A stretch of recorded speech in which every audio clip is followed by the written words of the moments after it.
Bueno, buenas noches. En esta ocasión, para el Slack de ahora, vamos a revisar este paper que estaba pendiente. Bueno, para explicarlo un poco antes, vamos a hacerlo bien resumido. Un paper bien extenso que tiene hartas cosas interesantes que pueden leer posteriormente de forma individual. Pero destacar que este paper es súper reciente, publicado en el 1 de octubre recién pasado, hace un mes, y es de un grupo alemán de la Universidad de Múnich, que se llama enfermedad hidrópica de manifestaciones clínicas de la enfermedad hidrópica del oído, enfermedad de Meniere. Habla un poco de la enfermedad de Meniere, al principio de la historia, y esta parte importante sobre los estudios objetivos que se hicieron de la enfermedad de Meniere. Lo primero que se hizo en el año 1938 se descubrió el hidropsendo linfático en los huesos temporales por los estudios de Kearns y Holpike y de Yamakawa en 1938. Lo certificaron en estudio post-mortem. Y en pacientes lo que se ha hecho son estudios de electrocoagulografía y el test de Klokov, que es el test de glicerol. Eso se ha hecho, pero que igual hay muchos autores que dicen que no existe, que es un diagnóstico de exclusión el hidrocendo linfático. Pero desde 1938, que se descubrió en huesos temporales que existía este hidrops, desde 1938 lo más importante que ha sucedido es en el año 2007 el uso de resonancia magnética para diagnosticar objetivamente un hidropsendo linfático. De esta manera ya no sería un diagnóstico de exclusión.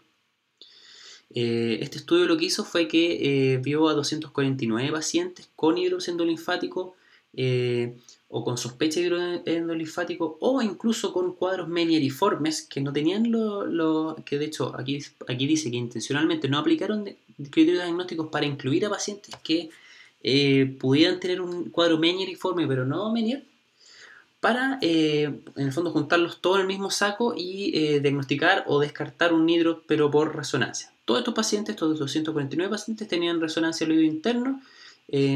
A algunos se les puso el contraste endovenoso, otros se les hizo contraste intratimpánico y se estudiaron de forma bien objetiva, con radiólogos con hartos años de experiencia en el estudio de hidrops, en todos los planos, con los que se llaman los criterios propuestos por Nakashima.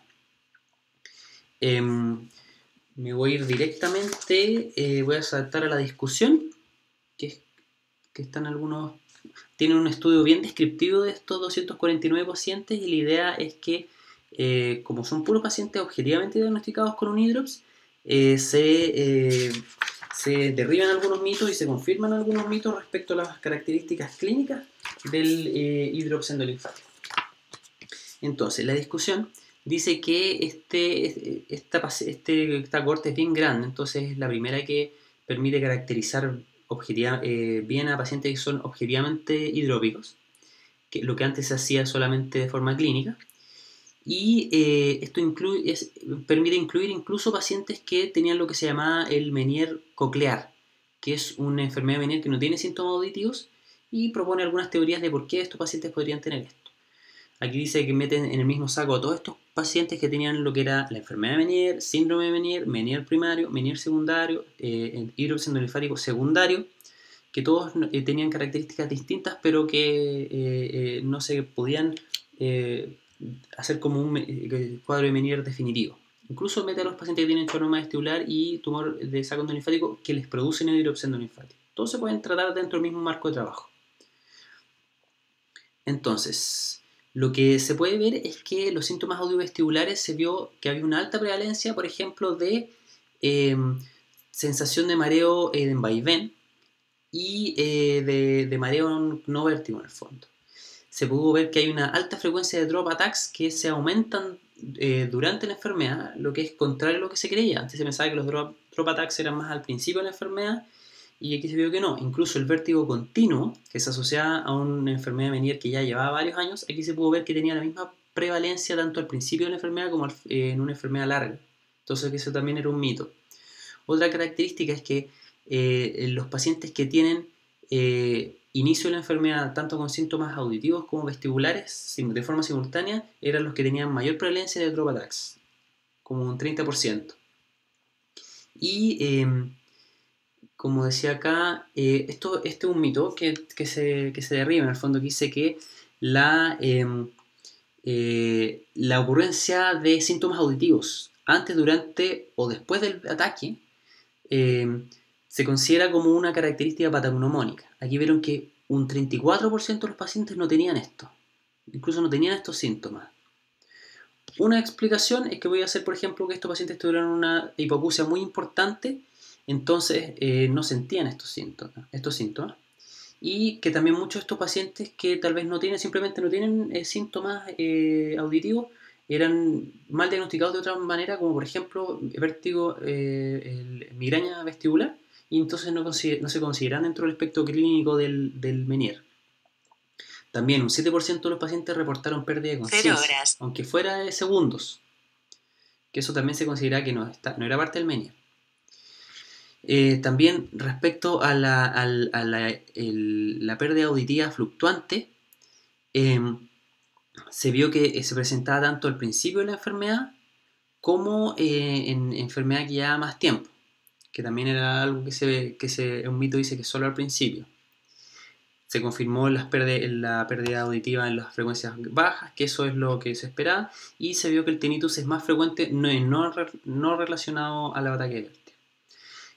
Respecto, esto es importante, a los dolores de cabeza. Se vio que la cefalea es un síntoma muy frecuente en estos pacientes. Un 43% de los pacientes lo tienen, pero son cefaleas en relación al ataque, pero son cefaleas que no son migraña, no tienen características de migraña.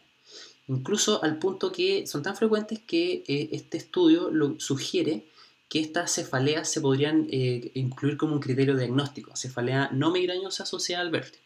Y pone como un análogo, por ejemplo, así como existe en la clasificación internacional de cefalea, así como existe la cefalea asociada a la hipertensión, que exista la cefalea asociada a desórdenes de la homeostasis. Aquí dice que la migraña descubrieron que no tiene ninguna diferencia en la prevalencia con la población general, así que dicen que no está relacionada. Lo mismo con la enfermedad autoinmune, descubriendo que aquí el asma es la más frecuente, pero que no tiene una relación importante a diferencia de la población general.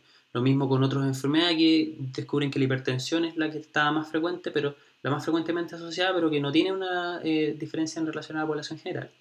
Y habla sobre las fortalezas y limitaciones de este trabajo. Pero yo me quiero ir acá finalmente a la conclusión, que aquí pone bien claro cuáles son las conclusiones más importantes de este trabajo, que son 7. Primero, dice que este estudio marca el principio de una caracterización clínica de un nuevo concepto de enfermedad hidrópica del oído. Primero dice que un tercio de los pacientes no tienen síntomas auditivos durante los ataques de vértigo, como primera conclusión. Segundo, dice que los ataques de vértigo son un evento catastrófico para el paciente y caracteriza objetivamente que estos ataques se acompañaban de náusea, como vómito, como los síntomas más frecuentes, sudoración, urgencia para defecar, urgencia para orinar, fotopsias, cefalea, pero no migrañosa, fotofobia, fonofobia, independiente de la cefalea, e incluso eventos de pérdida de conciencia, que aquí en el paper los describe como que son eventos objetivados y con testigos, con terceras personas como testigos. Dice que también en un cuarto de los pacientes los ataques de vértigo duran menos de 20 minutos. En cuarto lugar, menciona que la hipoacusia precede el vértigo en la mayoría de los pacientes, que eso era lo esperable. Y también en el quinto lugar, que es esperable que la pérdida de audición es en los tonos menores a 1000 Hz. En sexto lugar, dice que tanto la migraña como la enfermedad autoinmune no se relacionan con los ataques de vértigo, con este cuadro, y que una historia familiar positiva está presente en un 4% de los casos. Lean este paper, era interesante, confirma varias cosas, pero hay otras que las baja un poco y derriba algunos mitos, como por ejemplo la presencia de hipoacusia de síntomas auditivos, la duración de los cuadros y la asociación con migraña, que yo creo que son importantes y que esto da un pie para tal vez pensar en nuevos criterios diagnósticos a futuro y bueno, quién sabe, tal vez ocupar la resonancia como un método diagnóstico de forma frecuente. Y eso, gracias.